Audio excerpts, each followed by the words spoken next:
Hello everyone, welcome back to Tech TV and another easy to follow tutorial on Netflix. In today's video, I'm going to show you how to cancel Netflix subscription. So please make sure to watch till the end. Subscribe to our channel Tech TV and ring the notification bell so that you'll get notified on our next interesting upload. So let's get on with it. At first, open the Netflix app and sign in.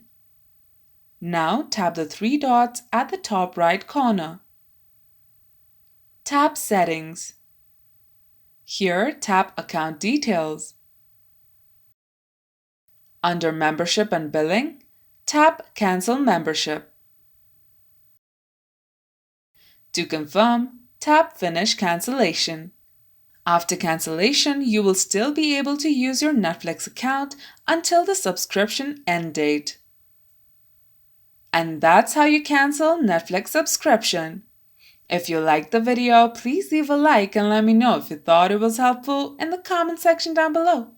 Thank you for watching and I'll be back with more interesting tutorials soon. Until next time.